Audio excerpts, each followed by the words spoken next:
লন্ডনে যখন প্রথম আসি একা একা বাসা থেকে বের হতে ভয় লাগতো। সবসময় মনে হতো একা একা কোথাও গেলে হারিয়ে যাব, এই ভয়টা মনের ভেতর কাজ করতো। সো এখন আলহামদুলিল্লাহ বাসে করে ট্রেনে করে একা একাই সব জায়গায় যাওয়া আসা করতে পারি। মনের ভেতর থেকে সেই ভয়টা কেটে গিয়েছে সবকিছুর জন্য আলহামদুলিল্লাহ। আসসালামু আলাইকুম সবাইকে, কি অবস্থা সবার, কেমন আছেন? আমি আলহামদুলিল্লাহ অনেক ভালো আছি আপনাদের দোয়ায়। অনেকদিন ধরে আমার পেজে কোনো ভিডিও দেওয়া হয় না, ইনশাআল্লাহ এখন থেকে প্রতিদিন ভিডিও দেওয়ার চেষ্টা করব। লন্ডনে কেমন যাচ্ছে আমার দিন, কি করছি আমি, এখানকার শপিং মলগুলোতে কি পাওয়া যায়, এখানকার গ্রোসারি শপগুলো কেমন, এখানকার চাকরির সুবিধা কেমন এবং পড়াশোনা করতে আসলে কেমন সুবিধা পাওয়া যায়, এবং এখানকার সুন্দর সুন্দর দর্শনীয় স্থানগুলো সবকিছুই থাকবে আমার ভিডিওতে। নিয়মিত আমি এখন থেকে ভিডিও দেওয়ার চেষ্টা করব। আশা করছি আপনারাও আমার ভিডিওগুলোকে সাপোর্ট করবেন।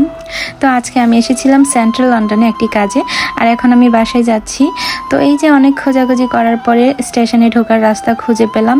আসলে আমি যখন এসেছিলাম তখন আমি অন্য দিক দিয়ে বের হয়েছি, তো এখন ওই পাশ দিয়ে স্টেশনে ঢোকা যাচ্ছে না। তো অনেক খোঁজাখুঁজি করার পরে দেখলাম যে আন্ডারগ্রাউন্ডের ভেতরে স্টেশন। তো হচ্ছে এই যে আমি চলে আসছি। আর এখানকার সিস্টেম কিন্তু বাংলাদেশের মতো না।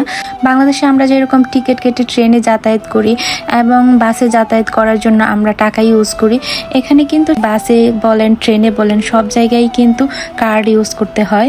যাব স্টার্টফোর্ড, আর এখানে লেখা আছে স্টার্টফোর্ড, এই রাস্তা দিয়ে যেতে হবে। তো এদিক দিয়ে যাব আর আমি যাব সেন্ট্রাল লাইনে। আসলে এখানে একটা সুবিধা কি, এখানে সব কিছুই লেখা থাকে, আপনি জাস্ট যদি একটু পড়তে পারেন তাহলে আপনার জন্য সব ইজি। কারণ এখানে কোন ট্রেনে কোন বাসে কিভাবে যেতে হবে, কোন দিক দিয়ে যেতে হবে, সব কিছুর দিক নির্দেশনা খুব সুন্দর করে দেয়া থাকে। আর এটা হচ্ছে পুরোটাই একটা আন্ডারগ্রাউন্ড স্টেশন, আর এই জায়গাটা প্রায় মাটি থেকে 20 থেকে 30 ফিট নিচু হবে। আমি সেন্ট্রাল লাইন ট্রেনে যাব, তাই এই রাস্তা দিয়ে যাচ্ছি। আর এই রাস্তা দিয়ে শুধু যারা সেন্ট্রাল লাইনে উঠবে তারাই যাবে, অন্য ট্রেনের জন্য অন্য দিক দিয়ে রাস্তা আছে। কোন ট্রেনগুলো কোথায় যাবে, কোন দিকে কোন ট্রেনের রাস্তা, সব কিছুই এখানে সুন্দর করে লেখা থাকে। এই যে সামনে দেখতে পাচ্ছেন এখানেও সুন্দর করে লেখা আছে। এখানে দুইটি ট্রেন, দুইটাই সেন্ট্রাল লাইন, একটা এই পাশে আর একটা ওই পাশে। তো এই পাশেরটা স্টার্টফোর্ড যাবে আর ওই পাশেরটা যাবে না। তো এই তো আমার ট্রেন, আমি এখানে উঠে যাব। তো ট্রেনে উঠে খুঁজতেছিলাম কোথায় বসা যায় কোথায় বসা যায়। তো এই যে দেখলাম একজন আপা বসে আছে আর তার পাশে জায়গা আছে, একটি সিট ফাঁকা আছে।